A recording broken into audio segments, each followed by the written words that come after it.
عرفات د ورځې روزه نیول.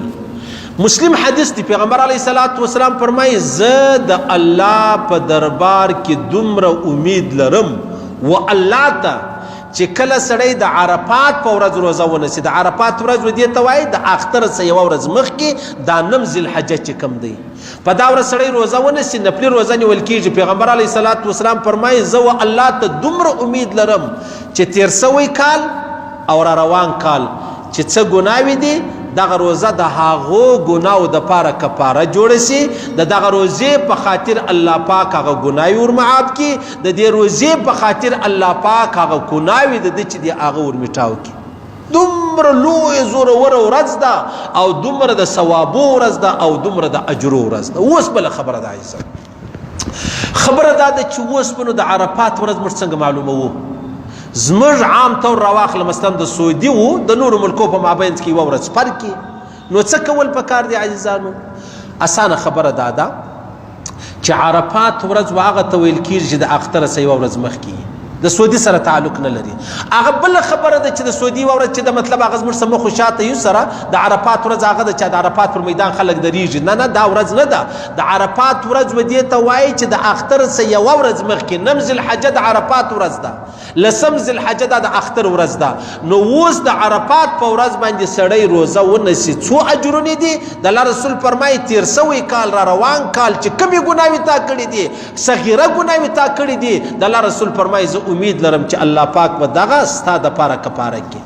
اوس نو بیا موږ دپاره پریشاني جوړه سوله چې عرفات چې دی هغه مثلا پرون تیر سلو او زه نن روزه نسمه، نو چې نن روزه ونسم زموږ اختر سبا دی او د سعودي اختر نن دی، دلته په یو دنیا کې یو ځای اختر دی بل ځای روزه سي. اسانه خبره به در وښیم. علما فرمایي دا لس د ذوالحجې دا لس ورځې ذوالحجې نه چې دا میاشت راوخیږي دا ډېرې مقدسې او ډېرې مطلب بزرګې شپې ورځې دي. په دې کې تاسو روزه نسئ. راولاړ څه دی وکړه چې کوم د سعودي د عرفات ورځ د په هغه هم روزه ونیسه.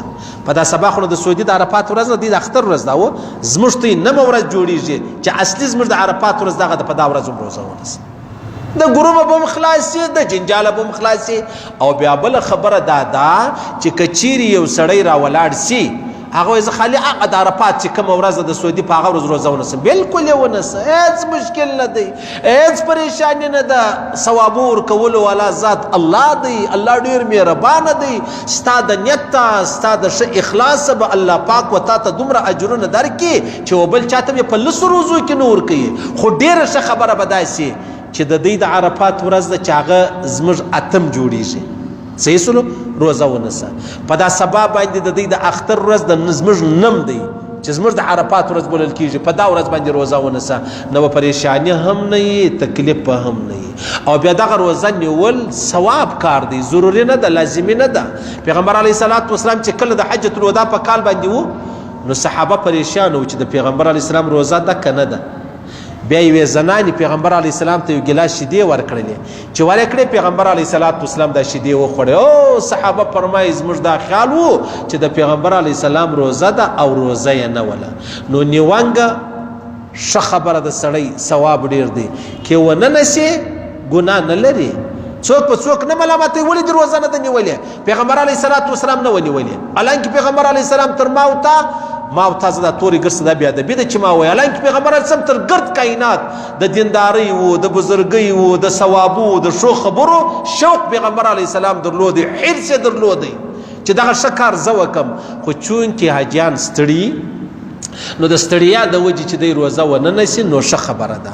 کې ونیوله پروا نه لري، ګناه نه لري، ثوابونه یو الله په خبر دی چې څو ثواب دی. خو عام طور حجي چې دی هغه ډېر لوی بیا به دی مطلب هغه ټوله ورځ ورته ګوري، عبادت ورته ګوري، ګرمي ورته ګوري، په پښو سفر ورته ګوري. دلته د روزه ده نو چې روزه ونه نیسي پروا نه لري. کې ونیوله اجرونه پای نه لري، کې ونیوله ثوابونه چې دی هغه پای نه لري. نو لهذا خبره داسې ده چې د عرفات په ورځ باندې یعنی د اختر څخه یوه ورځ مخکې روزه نیول دا دونه لوی اجر دی چې یو کال تیر سوی یو را روان الله پاک به د هغه ګناوي چې کومې په دې کلو کې سوي دي الله به را معاف کړي. دا خبره ختمه شوه. دا د مسلم حدیث